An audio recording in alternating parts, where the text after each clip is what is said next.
हमेशा कहते थे कि ये मेरा घर है, मैं कोई किराएदार नहीं हूँ कि ये मैं यहाँ से चला जाऊंगा।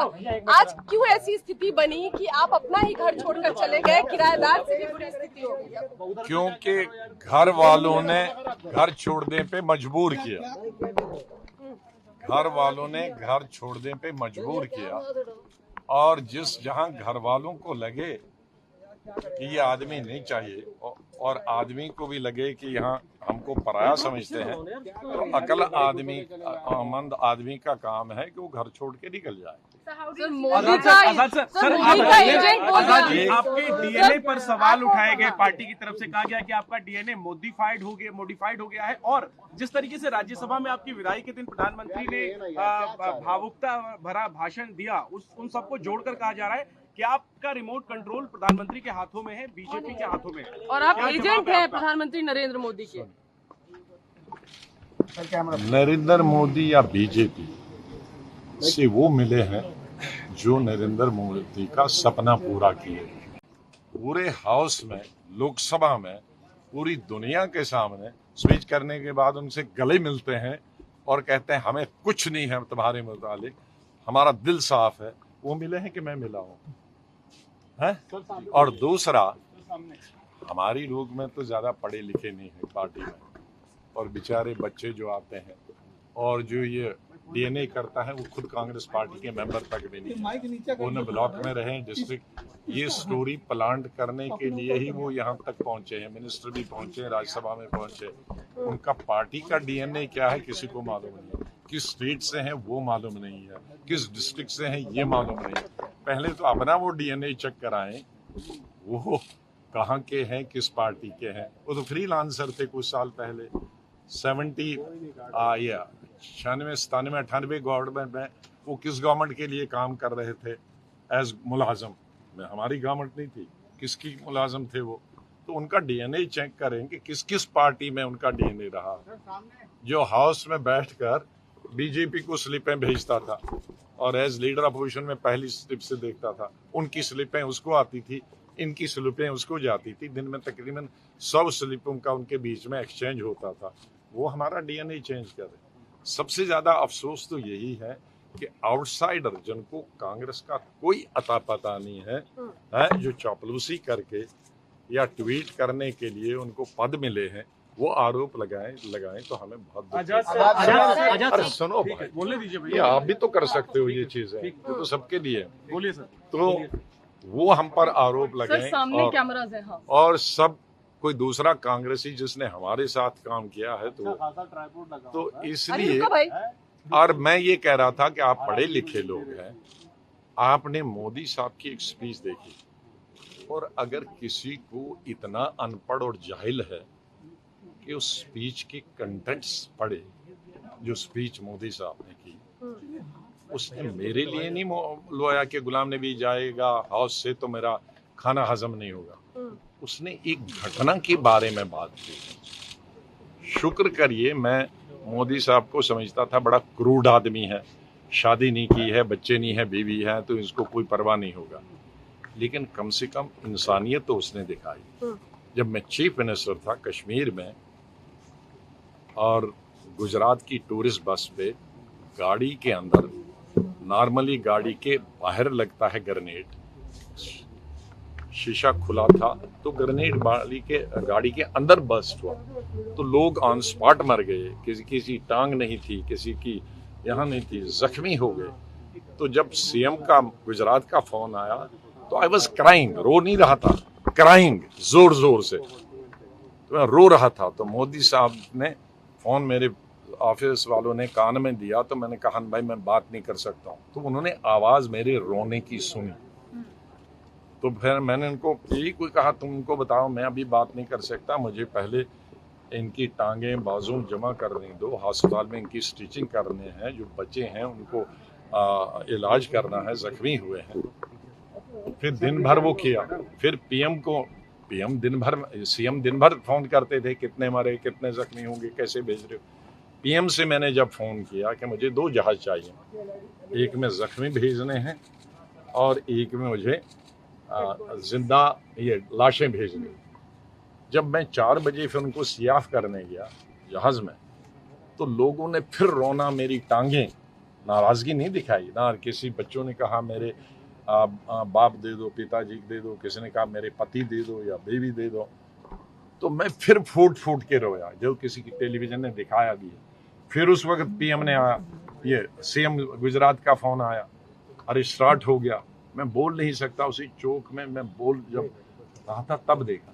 उसको देखकर उन्होंने किया कि ये कौन सी बुरी बात, ये मेरे लिए नहीं, उस घटना का वो उसने बताया। मैंने कल दोबारा सुनी स्पीच, उसमें कहा कि जैसे इनके परिवार का कोई आदमी गुजर गया। तो वो उस घटना पर रो रहा था, और मैं जब उसका ये सुना रहा था कि क्यों रोए ये, तो मुझे वो दृश्य याद आया, मैं भी रोना शुरू किया। तो ना वो मेरे लिए रोए ना मैं उनके लिए रोया। हम दोनों उस गुजरात की जो हमारी भाई बहनें मारे गए थे, उस दुखद घटना को याद कर रहे थे। तो इतने जाहिल हैं हमारे लोग जो ये चीज को, हमारी कांग्रेस पार्टी उसी दिन से फैला रहे हैं, लेकिन जो गले मिला उसके बारे में एक लफ्ज नहीं करें। अच्छा सुनिए, दूसरा, आप कम से कम अध्ययन करिए, आप पढ़े लिखे हो। उस दिन की सभी लीडरों का, शरद पवार से लेकर टीएमसी से लेकर सीपीआई सीपीएम से लेकर रीजनल पार्टीज के लीडरों के सुनिए, उनके कंटेंट्स भी सुनिए। उन्होंने रियल सेंस में उन्होंने तो उस पर रोया। इन लोगों ने क्या कहा है वो भी पढ़िए। सिर्फ मोदी को सिंगल राहुल गांधी राष्ट्रीय अध्यक्ष, राहुल गांधी अरे सुनो जी, असली मोदी सब बहाना। इनकी आंखों में हम खटकते हैं जिस दिन से हमने वो G23 की लेटर, क्योंकि ये कहते थे कि हमको कोई लेटर लिखना नहीं चाहिए, हम तो कानून से पढ़े हैं, हम पार्टी सिक्योरिटी से पढ़े हैं, कांग्रेस जीरो भी आएगा तो भी कोई नहीं पूछेगा। जब हमने चैलेंज किया उनकी फंक्शनिंग का, वर्किंग का, हमारे इलेक्शन नहीं हो रहे हैं, 25 साल से वर्किंग कमेटी नहीं हो रहा है, इलेक्शन कमेटी नहीं हुआ, कमेटियां नहीं है, वो उस दिन से खटक रहा था। उसके बाद बहाने से बहाना करते करते इस स्टेज, और उसके बाद कई मीटिंगें हुई, एक सजेशन भी हम लोग उनकी नहीं माने। हम लोगों ने तो उसी जब लेटर लिखा था, जब मिसेस गांधी के घर में मीटिंग हुई शाम को, 10 हमारे लोग 10, हमने तो उसी में स्पष्ट कर दिया था।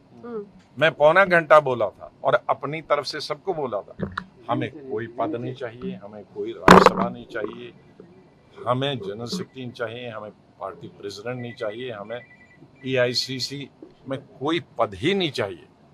हम 23 अपने आप को ऑफर करते हैं। ये जो इलेक्शन आने वाले हैं 5, उनके लिए कमेटी, कैंपेन कमेटी अभी बनाई है और उस 23 में हम डालेंगे। तो आप कैंपेन कमेटी बनाते हो तब जब इलेक्शन खत्म हो गया होता है। हम अभी 5 महीने हैं, हमें आज बनाइए कैंपेन कमेटी का मेंबर, हम 23 और बाकी, हम 23 वाले खुद अपनी कैंपेन खुद करेंगे। कोई टिकट कांग्रेस का नहीं लेंगे, न जहाज का, न ट्रेन एकोमोडेशन का नहीं लेंगे, प्रेस कॉन्फ्रेंस का नहीं लेंगे, हम मुफ्त अपने आप को डेलीगेट करते हैं। ये कौन सा गुना? ये हमने कांग्रेस बनाने के लिए ऑफर किया था कि मोदी को बनाने के लिए।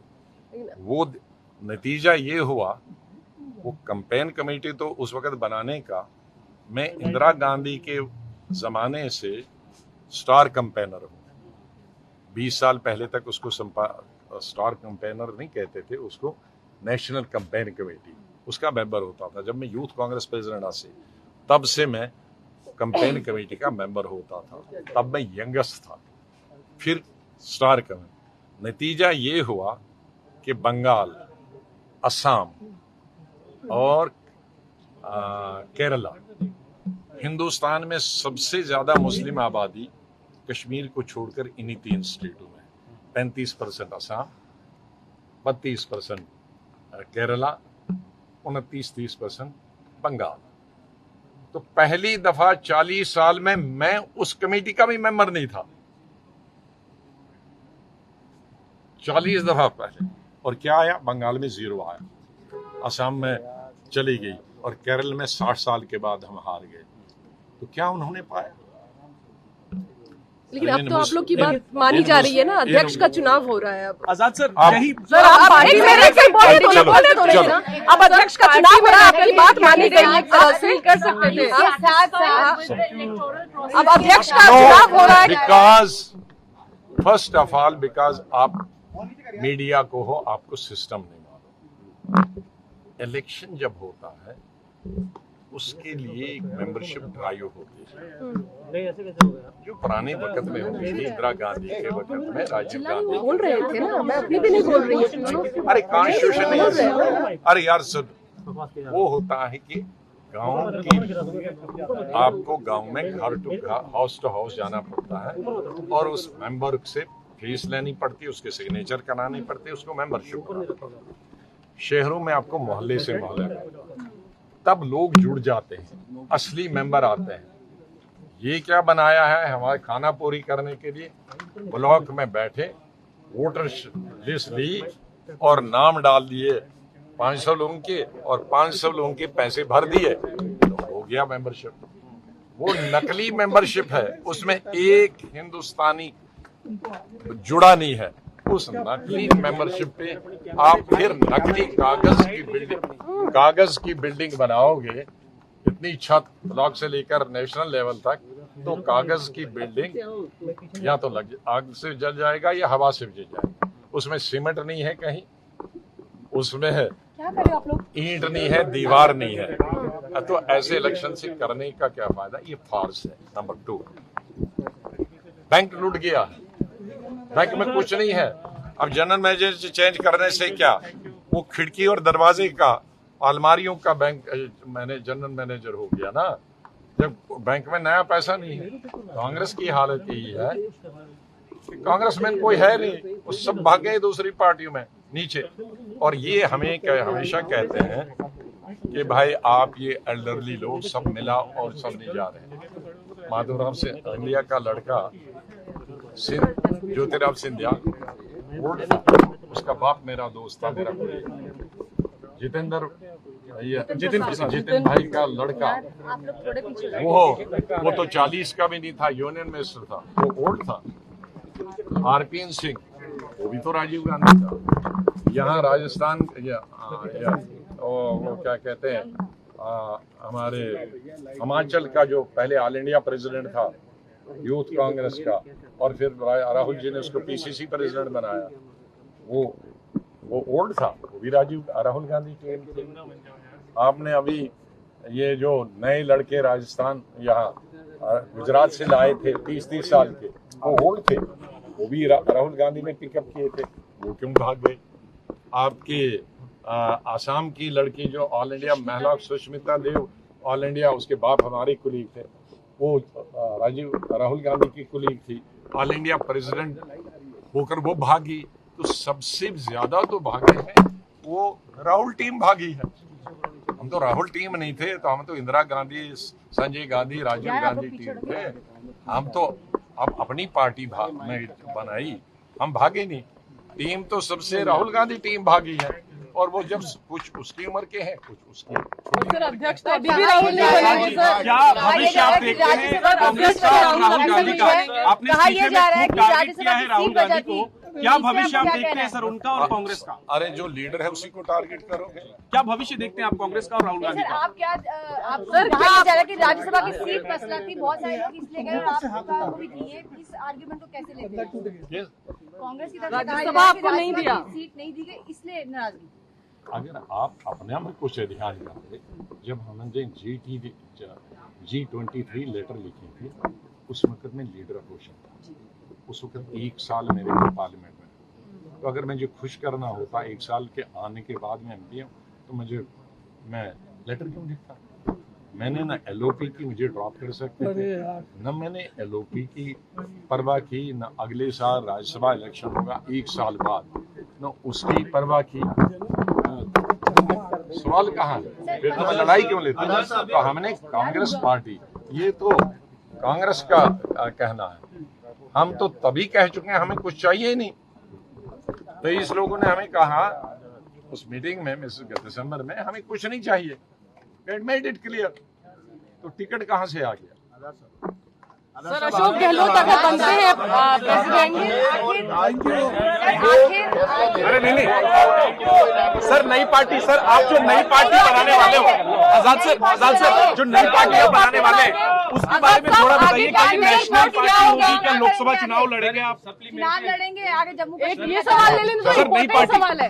सर आपने कहा कि नई पार्टी बनाएंगे, आपने कहा कि G23 का जो मकसद था वो पूरा नहीं हुआ, आपने 2 साल पहले पत्र लिखा था, नई पार्टी बना के मुंह पे मत लगाओ ना। के साथ आप सरकार बनाएंगे। ये चुनाव होगा जम्मू कश्मीर का, लोकसभा के चुनाव में क्या कांग्रेस के साथ आप बीजेपी के खिलाफ होंगे या फिर दूसरी पार्टियों के साथ गठबंधन बनाने की कोशिश करेंगे राष्ट्रीय स्तर नई पे? पार्टी पर बताइए। देखो, हमें पूरी कंट्री से मैसेजेस आते हैं कि नेशनल पार्टी बनाओ। मैंने अभी उसको मना किया, लेकिन मांग है लोगों की बनाओ, जो न बीजेपी में जाना चाहते हैं, जो न किसी रीजनल पार्टी में जाना सर इस चाहते तरफ देख लीजिए। हैं। हार्डकोर लोग हैं। हमने कांग्रेस पार्टी छोड़ी, लेकिन आइडियोलॉजी तो नहीं छोड़ी। मैं तो कॉलेज और स्टूडेंट लाइफ में नेहरू, गांधी और कांग्रेस पार्टी को पढ़ चुका हूँ। आइडियोलॉजी हमारे स्कूल से वो है। पार्टी एक होती है और आइडियोलॉजी अलग है। आइडियोलॉजी हमारी चेंज हुई है। नाम मैं बदल सकता हूँ, लेकिन खून तो नहीं बदल सकता हूँ, इंसान तो शक्ल तो नहीं बदल सकता, दिमाग तो नहीं बदल सकता। तो आइडियोलॉजी अपनी है, जो हमारी आइडियोलॉजी की मानने के लिए है, लेकिन उनको लगता है कि कांग्रेस में कुछ होने वाला है। हाँ?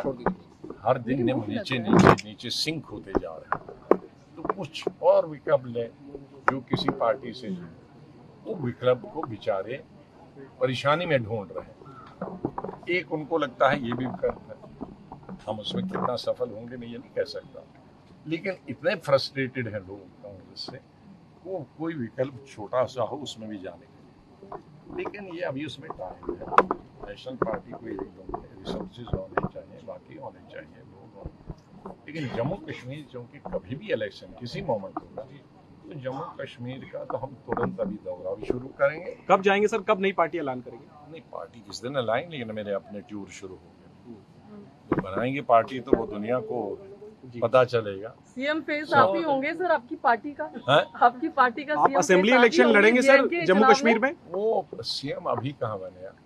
अभी तो सगाई कर रहे हैं, एंगेजमेंट कर रहे हैं, अभी बच्ची का नाम मत पूछो। नौबत आई तो क्या बीजेपी से गठबंधन कर सकते हैं सर? इसको लेके आप पर हमले भी हो रहे हैं, क्या बीजेपी से हाथ मिला सकते हैं जम्मू कश्मीर में? तो सर इस पर क्लैरिफाई करिए सर। 21 अगस्त को जो है सर क्या बीजेपी से अलायंस, सर क्या बीजेपी से आप अलायंस कर सकते हैं कभी? आपके जम्मू कश्मीर या देश के लिए जरूरत पड़ी कभी तो सर प्रधानमंत्री मोदी से बीजेपी से हाथ मिला सकते हैं? देखो, कांग्रेस में तो अनपढ़ों की जमात, और खासकर ये जो बैठे हैं क्लर्कल काम और प्लांट करने वाले, वो कांग्रेस में कभी नहीं रहे हैं। उनका काम है प्लांट करने के लिए, उसी की खाते हैं, उसी में MP बनते हैं, उसी में कैबिनेट मिनिस्टर बनते हैं और उसी में चेयरमैन बनते हैं कमेटी। ABC जिसको जम्मू कश्मीर का मालूम है, मैं बीजेपी की कॉन्स्टिट्यूंसी में एक वोट नहीं बढ़ा सकते, वो मेरी कॉन्स्टिट्यूंसी में आधा वोट नहीं बढ़ा सकते।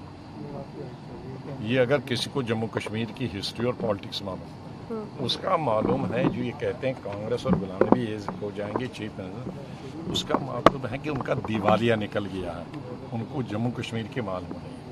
हमारी अलग कॉन्स्टिट्यूंसी, उनकी अलग कॉन्स्टिट्यूंसी, और वो कौन सी कॉन्स्टिट्यूंसी आपको मालूम है? सर पोस्ट पोल अलायंस हो सकता है? अरे पोस्टपोन किसको आता है? इतने जी पार्टी में दूसरी पार्टियां भी तो हैं, मैं अकेली पार्टी हूँ, मैं तो अभी जन्म ही ले रहा हूँ। तो उस वक्त क्या स्थिति होगी? अभी ये है जो कांग्रेस, देखो इन एक साल में हमारे तीन सिटिंग MLA भाग गए, जिनमें 2 कैबिनेट मिनिस्टर थे। हमारे 90% डिस्ट्रिक्ट प्रेसिडेंट भाग गए इस 1-1.5 साल, 90%। हमारे दूसरे, इससे पहले हमारा जो ग्रुप था वही बचा। मैंने मिसेस गांधी को बताया कि आपके लोग कहते हैं इनडिसिप्लिन, हमको बधाई दे दो कि वो दूसरी पार्टी में जाने वाले थे, मेरे इनडिसिप्लिन की वजह से मेरे साथ तो रहे, वरना वो भी दूसरी तरफ जाने वाले थे। तो ये एटलीस्ट कांग्रेस को मानने वाले, यही कारण है कि जिला परिषद और ब्लॉक समिति के 99% मेरे साथ आ गए, क्योंकि उनको मालूम है कि संगठन को बचा नहीं सकता है या लीडरशिप नहीं है उनकी। वो 99% अब मेरे गए बगैर ही आया, और मिनिस्टर्स और एक्स MLA MLC वो 80% मेरे साथ आ गए। 6 MLA हमारे बच्चे थे अभी सिटिंग मतलब डिसॉल्व असेंबली, बाकी तो भाग गए थे। उनमें से 6 में से 5 हमको आए और 6 PCC प्रेसिडेंट। तो मैं नहीं होता तो ये जो 5 थे ये बीजेपी तो नहीं जाते, ये दूसरी पार्टी में जा रहे थे। तो मैंने उनको रोका, कहा आप नहीं कांग्रेस में नहीं रहना। मैंने कहा आप कहीं नहीं जाओ, मैं अलग पार्टी हूँ। कहा फिर हम उनके। तो ये हमने कांग्रेस को मानने या कांग्रेस की आइडियोलॉजी को मानने वालों के लिए बनाई, वरना मैं अगर कल इनके जाने के बाद जम्मू एयरपोर्ट पे जाता तो एयरपोर्ट पे रिसीव करने वाला कोई, क्योंकि इस तरह की लीडरशिप कांग्रेस देती है स्टेटों में, वो लोग भगाने की मशीन होते हैं, लोग जोड़ने की मशीन नहीं होती। अच्छा, आपने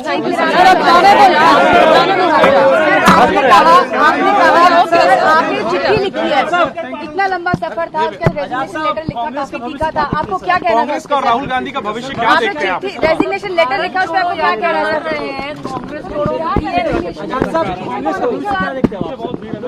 और राहुल गांधी का सुनो, सर रेजिग्नेशन लेटर जो लिखा वो बहुत तीखा था, अब तो इतना लंबा आपके- सफर था। मैं आपसे सवाल पूछूं, that was tip of the iceberg letter. Sir संगठन चुनाव के बाद कुछ बदलेगा कांग्रेस में, आपको लगता है? भविष्य कहाँ जाते देखते हैं? मैं तो दुआ ही कर सकता हूँ, लेकिन मेरी दुआ से कांग्रेस नहीं ठीक होती, उसके लिए दवा चाहिए, और उसके लिए जो डॉक्टर है वो वो कंपाउंडर है, उसके लिए सुपर स्पेशलिस्ट चाहिए। Thank you sir.